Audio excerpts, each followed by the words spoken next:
दोस्तों, आज की कहानी है साली जी आपकी बहन बहुत अच्छी लग रही हैं। दोस्तों, कहानी शुरू करने से पहले अगर हमारे चैनल को सब्सक्राइब नहीं किया हो तो कर लीजिए ताकि आपके पास पहुंचे हर रोज नया वीडियो।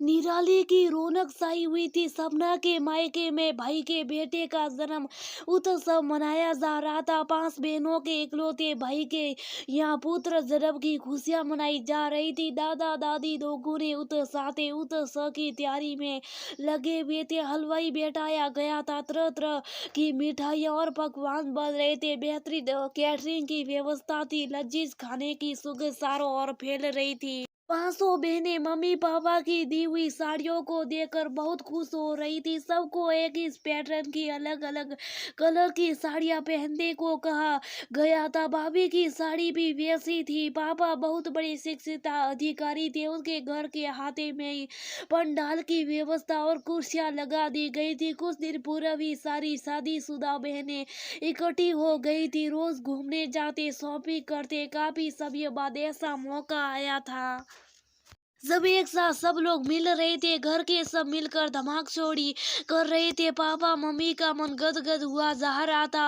अगले दिन सारे दामाद आने वाले थे। नियत तिथि पर उत्सव शुरू हुआ। पापा के सारे गणमान्य अधिकारी जो उनके विभाग में थे और परिषदों को बुलाया गया। सभी बहनें अपनी मर्जी से खूब अच्छी तरह तैयार हुई। सब एक से बढ़कर एक लग रही थी। घर पर ही ब्यूटिशियन को बुलाया गया था। अच्छे हेयर स्टाइल बनाकर सुंदर सुंदर गहने पहनकर सभी अप्सरा लग रही थी। सभी बहनों के पति आ चुके थे लेकिन सपना के पति नहीं आए थे। उनकी ट्रेन मिस हो गई थी।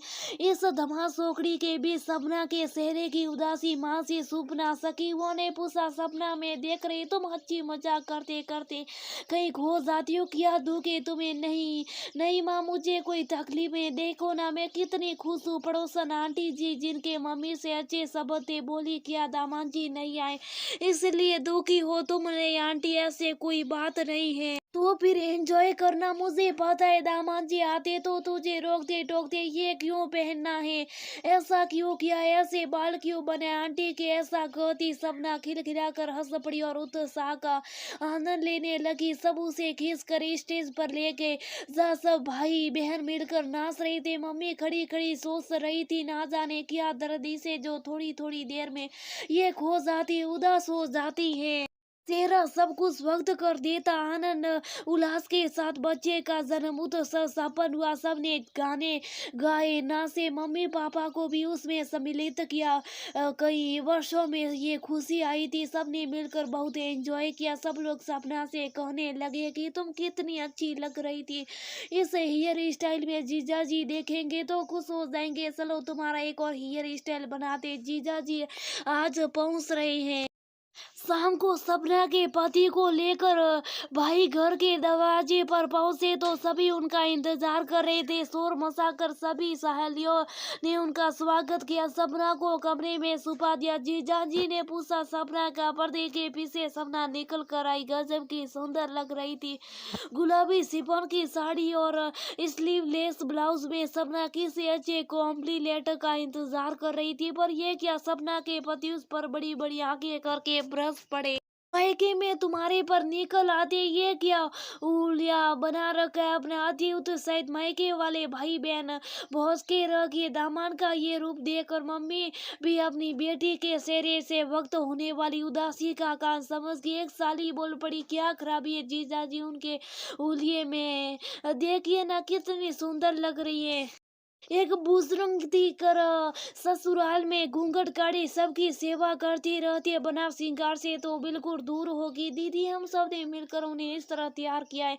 अपने मायके में ये सब नहीं करेंगे तो ससुराल में तो कोई भी सास नहीं। आपको दीदी इस रूप में बहुत सुंदर लग रही है और आप स्वीकार नहीं कर पा रहे क्योंकि आपको दीदी को उसी रूप में देखने की आदत हो गई है। जीजाजी समाज साथियों, दो सिद्धांत वाले पुरुष होते। अगर कोई दूसरी स्त्री स्त्री इस रूप में नजर आएगी तो आप आंखें नहीं हटा पाएंगे। ना जाने कौन सी असुरक्षा की भावना से ग्रसित रहते हैं ये दो सिद्धांत वाले पुरुष। डरी सहमी सपना अपनी बहन को सूप कराने लगी तो सपना के पति बोले, तुम सही कर रही साली साहिबा, मैं माफी चाहता, इस तरह मेरी आंखें किसी ने नहीं खोली। दोस्तों, बहुत सी ऑर्थोडॉक्स फैमिली में महिला रहते रहते उसी माहौल की आदी हो जाती है और अपनी नियति समझकर अपने आप को ढाल लेती है। कोई आंख खोलने या एहसास कराने वाला जरूर होना चाहिए।